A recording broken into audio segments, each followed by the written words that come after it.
Maka ilmu fikih itu yang disebut namanya syariat. Nah, ini syariat. Ilmu tasawuf itu yang disebut namanya dengan thariqat. Ilmu tauhid itu yang disebut namanya dengan ilmu hakikat. Jadi ilmu syariat, ilmu fikih yang diajari oleh ulama warasatul anbiya itu ranahnya dia berbicara tentang tubuh. Ini wilayahnya Bapak Ibu, tubuh. Kenapa ilmu syariat fikih itu ranahnya wilayahnya tubuh? Karena tubuh inilah yang kena hukum itu. Hukum taklifi. Hukum taklifi itu hukum apa? Tahu Bapak Ibu hukum taklifi itu apa saja hukum taklifi? Nggak tahu? Wajib, wajib, haram, halal, sunnah, apalagi mubah. Jadi yang kena hukum wajib, yang kena hukum haram itu ini adalah batang tubuh. Makanya ilmu fikih itu ilmu yang berbicara tentang syariat, tentang aturan-aturan. Di tubuh inilah sebenarnya tempat melihat akan sifat jamalullah itu Bapak Ibu. Jadi untuk melihat dan memandang sifat jamalullah, pandang dan tiliklah kepada tubuh ini. Ilmunya disebut namanya ilmu syariat fikih. Ini yang berbicara tentang aturan itu. Ini yang diajari. Ini sifat jamalullah. Yang kedua Bapak Ibu adalah ilmu tarekat tasawuf. Itu wilayahnya itu adalah hati. Ini hati. Maka berilah hati kita itu pakaian. Supaya hati kita tidak ujub. Hati kita tidak takbur, hati kita tidak riya, hati kita tidak hasad. Maka beri pakaiannya. Pakaian hati itu, itulah yang disebut namanya thariqat tasawuf ini Bapak Ibu.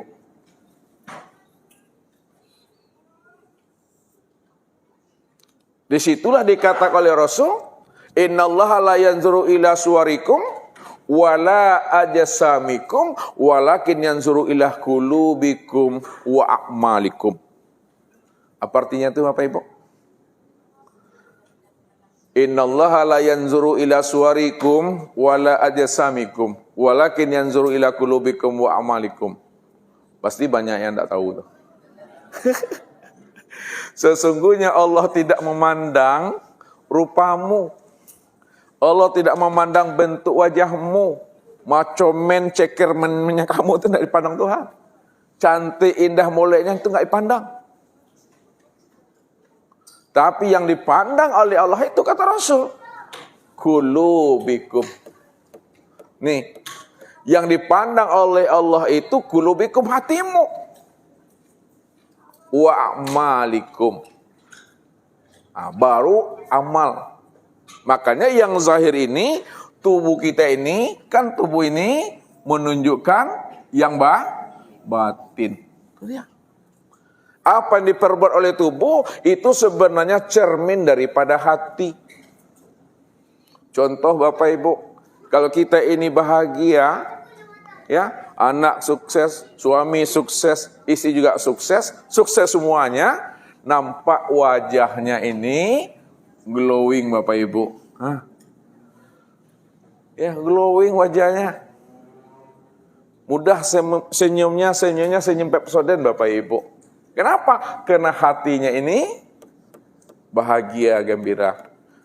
Tapi kalaulah anak bermasalah, suami juga bermasalah, nampak pula di wajah ini manyun dia nih. Ya, bakarui kan yang itu Bapak Ibu. Apa sebabnya wajahnya manyun, bakarui kan yang tadi? Karena hatinya penuh dengan masalah. Disitulah dikatakan yang zahir menunjukkan yang batin. Ini yang diajar. Makanya pakaian daripada hati itu disebut nama ilmu tasawuf. Itu yang akan menjaga akhlak dan adab kita nanti.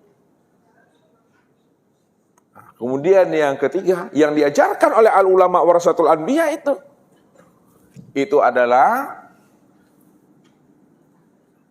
ilmu hakikat atau ilmu tauhid. Ini ranahnya adalah ruh. Ruh ini wilayahnya Bapak Ibu.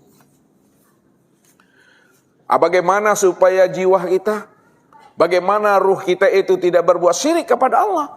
Maka beri pakaiannya. Pakaian ruh itu adalah ilmu tauhid nih.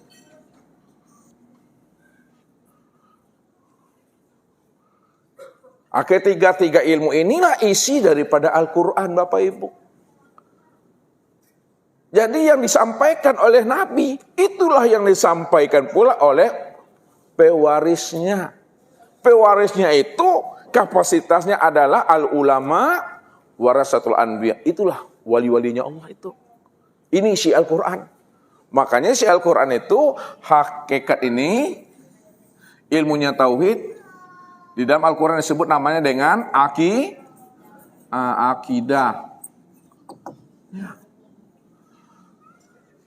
Sedangkan syariat fikih ini, syariat fikih dalam Al-Quran disebut namanya dengan ibadah. Ibadah. Akhlak atau tasawuf itu di dalam Al-Quran, tarekat tasawuf ini disebut namanya dengan akhlak. Ini bahasa Al-Quran. Akidah, ibadah, dan akhlak. Kalau bahasa Nabi apa namanya? Kalau bahasa Nabi apa disebut? Akidah itu disebut apa? Akidah disebut namanya dengan iman. Iman. Ya. Ibadah ya disebut namanya dengan Islam. Ini Bapak Ibu. Sedangkan tasawuf, akhlak itu disebut namanya dengan ihsan. Nih, ihsan. Apa yang disampaikan oleh Nabi Bapak Ibu? Apa juga yang disampaikan oleh pewarisnya? Semuanya itu adalah isi Al-Quran.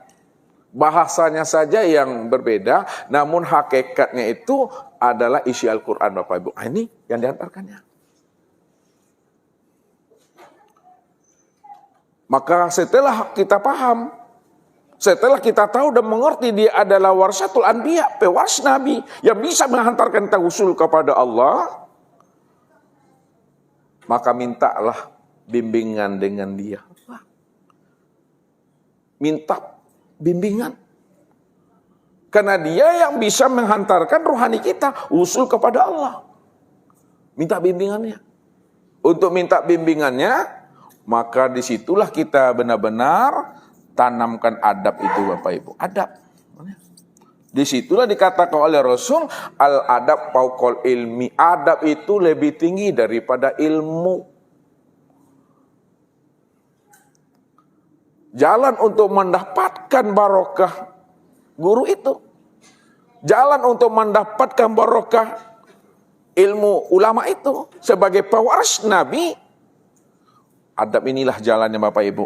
Nah, siapa yang telah beradab kepada dirinya, maka disitulah kita mendapatkan berkah ilmu itu. Nah, berkah. Disinilah pesan Rasul kepada kita itu yang mesti dipahami. Ya, apa kata Rasul? Man akroma aliman pakot akromani. Wa man akromani pakot akramallah. Wa man akramallah pama'wahul jannah. Siapa yang beradab kepada ulamanya, samalah dia beradab kepada aku, kata Rasul. Siapa yang beradab kepada aku, dah sama dia beradab kepada Allah. Siapa yang beradab kepada Allah, maka Allah tempatkan dia di dalam kandungan Rahman dan Rahimnya. Itu disebut namanya dengan jannah itu. Man zaro aliman faka'anna mahzaroni. Barang siapa yang berkunjung bersilaturahim kepada ulamanya, mursyidnya sudah sama artinya dia berkunjung bersilaturahim dengan aku. Wa man sofaha aliman faka'annama sofahani. Siapa yang telah bersilaturahim, berkunjung kepada ulamanya, kemudian dia berjabatan tangan dengan ulamanya, warasatul anbiya, sudah sama artinya dia berjabatan tangan dengan aku di dunia ini. Wa man sofaha aliman, wa man jalasa aliman faka'annama jalasani, wa man jalasani fid dunya ajlastuhu ma'i yaumal qiyamah. Siapa yang telah berkunjung, lalu dia berjabatan tangan, kemudian dia duduk sehamparan dengan ulamanya. Di sehamparan namanya Bapak Ibu. Sama artinya dia duduk sehamparan dengan aku di dunia ini. Siapa yang duduk sehamparan dengan aku di dunia, ajlastuhu ma'i yaumal qiyamah. Maka di akhirat dia tetap juga duduk sehamparan dengan aku, kata Rasulullah itu. Ini menanamkan adab. Makanya dikatakan al-ulama itu adalah pewaris Nabi itu. Yang diwariskan Nabi kepada ulama itu adalah kulimah la ilaha illallah itu Bapak Ibu. Nih kulimah ini. Kulimah la ilaha illallah ini kulimah apa namanya Bapak Ibu? Ini kulimah tauhid.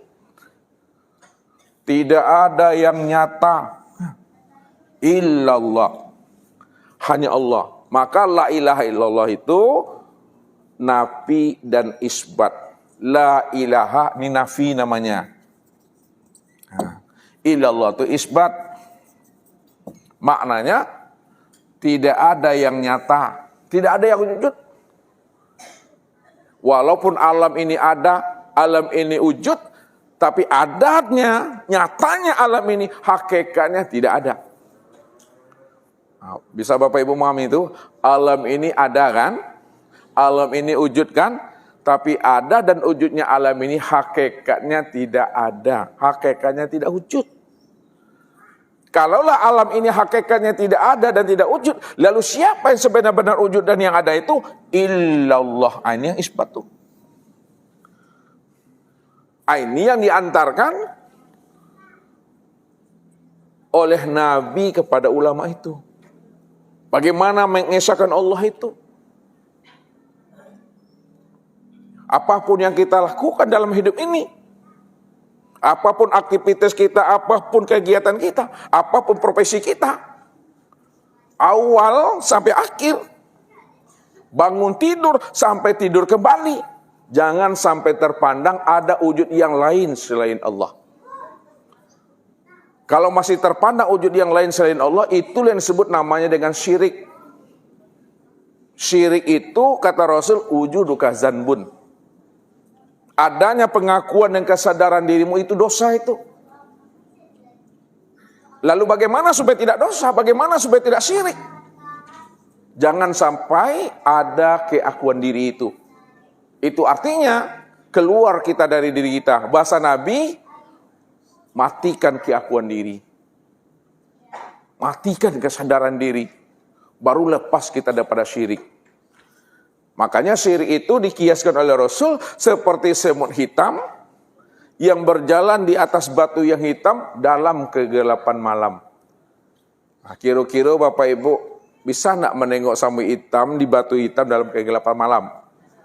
Tidak bisa. Kenapa tak bisa Bapak Ibu? Karena malam di batu hitam lagi Bapak Ibu. Saking halusnya syirik itu, kadang kita tidak menyadarinya. Dia bisa masuk ke dalam ibadah sholat, ibadah puasa, ibadah zakat, ibadah haji, ibadah kurban. Dia bisa masuk ke dalam akal pikir kita, dia bisa masuk ke dalam hati kita, dia bisa masuk ke dalam perasaan kita. Saking halusnya Bapak Ibu. Ini membahayakan amal dan membahayakan diri. Apa kata Allah? La in asyrakta la yahbatanna amaluka wa la takunanna minal khosirin. Barang siapa amalnya kena perbuatan syirik, maka amalnya itu hancur. Amal hancur itu maksudnya amal itu batal, amal itu hampa dan sia-sia, tidak bernilai di sisi Allah. Kalaulah amalnya itu batal, hancur, tidak bernilai di sisi Allah, Lalu apa ancaman bagi dirinya? May yusyrik billahi faqad haramallahu alaihil jannah fa ma'wahun nar. Barang siapa dirinya benar-benar sengaja terang-terangan melakukan kesyirikan di hadapan Allah, aku haramkan bagi dirinya itu surga. Aku lemparkan dia ke dalam neraka Tuhan. Itu yang disebut namanya uduwullah, itu musuhnya Tuhan. Nah, jadi jangan sampai kita merampok hak Allah di dalam hidup ini. Jangan sampai kita mencuri hak Allah di dalam hidup. Nah, apa maksudnya tuh ibu-ibu? Mencuri hak Allah atau merampok hak Allah itu di dalam hidup itu apa maksudnya? Hah? Apa makwa? Hah? Mengaku, itu dia Bapak Ibu. Kalau kita masih mengaku kita yang wujud, masih mengaku kita yang bersifat, itulah merampok hak Allah itu di waktu hidup nih.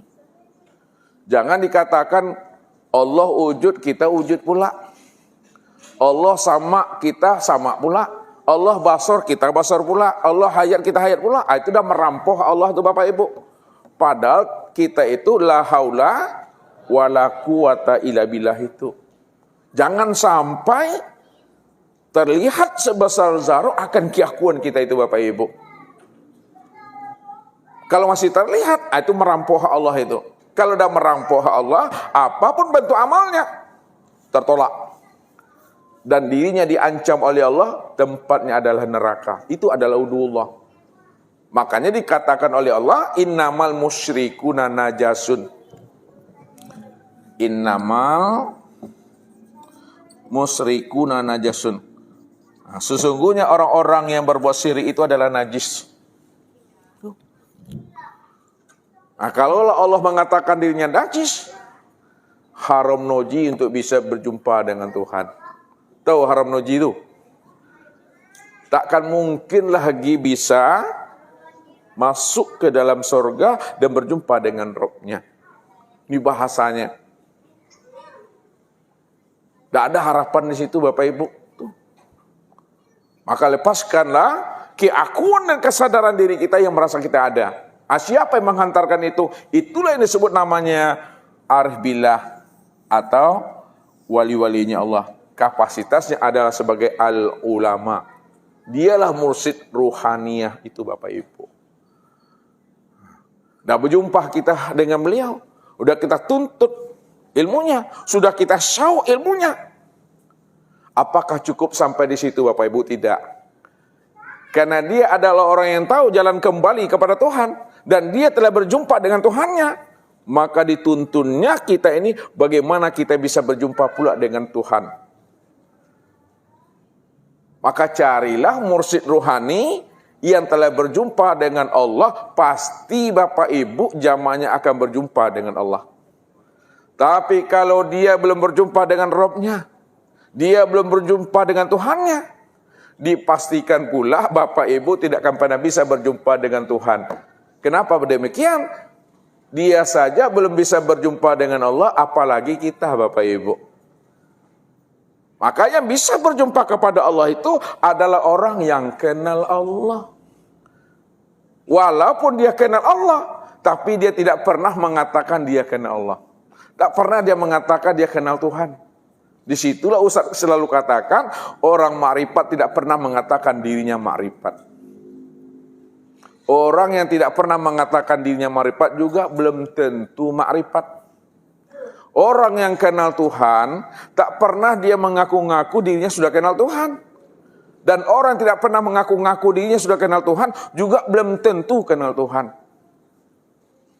Disitulah rahasia dirinya itu, rupanya mengenal wali Allah itu, mencari wali Allah, menemui wali Allah itu lebih sulit daripada menemui dan mengenali para nabi dan para rasul Bapak Ibu.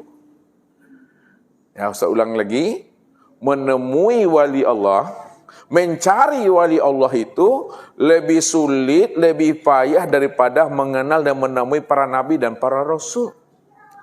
Di mana letak pahamnya tuh? Kalau Bapak Ibu ya, yakin bahwa dia itu adalah wali Allah, yakin bapak ibu dirinya itu adalah wali Allah, tidak bertambah iman kita. Tapi kalau bapak ibu tidak yakin kepada dirinya, ya, maka juga kita nggak akan kafir. Yakin tidak bertambah iman. Tidak yakin, kita tidak kafir.